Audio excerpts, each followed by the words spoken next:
What is going on, guys? Brogan here. Today we're going to look at the 10 Chambers new IP called GTFO. We're going to see what it is and what to expect in the future. First we'll take a look at the Steam page. The developers state, GTFO is a hardcore 4-player cooperative game with focus on team play and atmosphere.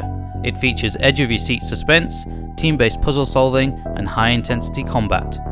Just from that statement, I'm pumped for the game, but I'm going to break down some key points from there so we can take a look at what to expect through the game's life.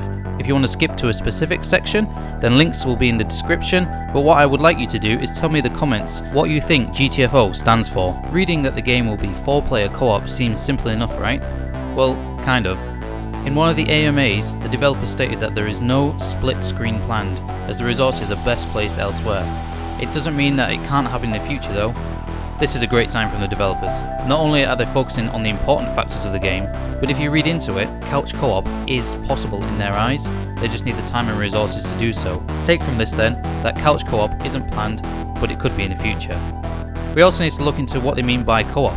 It's plain and simple, in GTFO's case, no PvP modes, only PvE. This might upset some people because they love any PvP aspect, much like me, but again, think of this from a development side. They don't have to make balances for a PvP community that make the PvE less fun or not how they imagined it.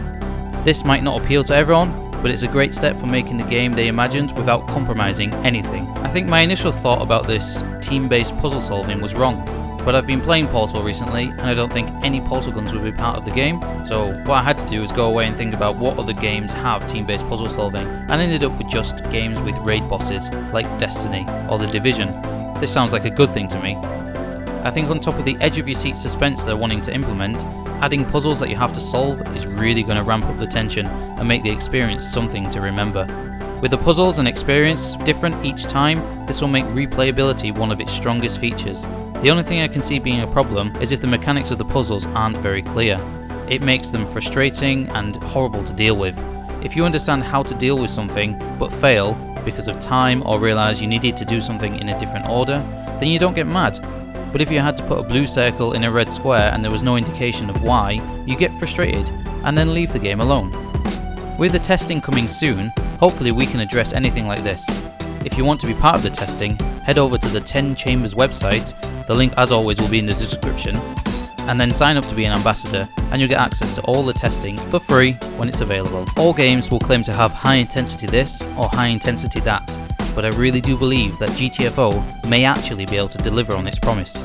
Looking at the gameplay trailers, it's clear to see there are long suspenseful moments followed by crazy action. This alone will make combat feel really intense, in the same way that you still jump at a horror film even though something is about to happen and you know it. I'm hoping that the gunplay feels great and is a focus of the development team.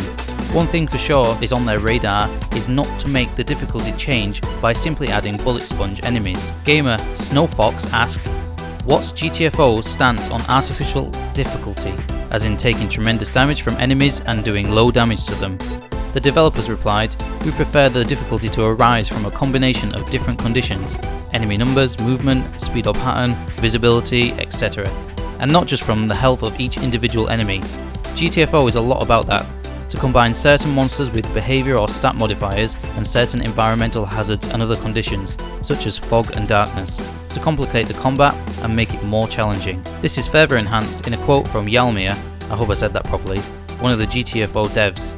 The hardcore part of GTFO is not manifested in this being a realistic game, we are rather going for a really hard, cooperatively demanding experience. Personally, I like the focus that is on fun, hard, intense gameplay, and not ultra hardcore realism like some other games out there. From talking with the developers on the official Discord, somewhere I would recommend going and saying hello, I learned that one of the key design pillars is that they want the player, i.e. you, to make informed decisions and understand that your decisions are what make you succeed or fail.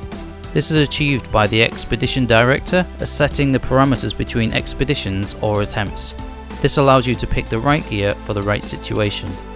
Another interesting fact that came from the Discord is that the expedition maps are initially procedurally generated by the developers' internal tools and then handcrafted to give each expedition a soul. Does this mean we'll see a new expedition each week or each month? Only the developers will know this, but if they watch this, I would love to know. Well, there you have it, GTFO in a nutshell. A 4-player co-op experience forged with intense situations, combat, puzzles, and most importantly, teamwork. GTFO will be released on Steam starting in early access sometime in 2019 and will be utilising Steam's servers much like the Payday series did, so connectivity and netcode should be fine. I'm looking forward to getting my hands on this, and I would love to hear your thoughts too. Leave me a comment and I will get back to you. Thanks for watching, and I'll see you in the next one.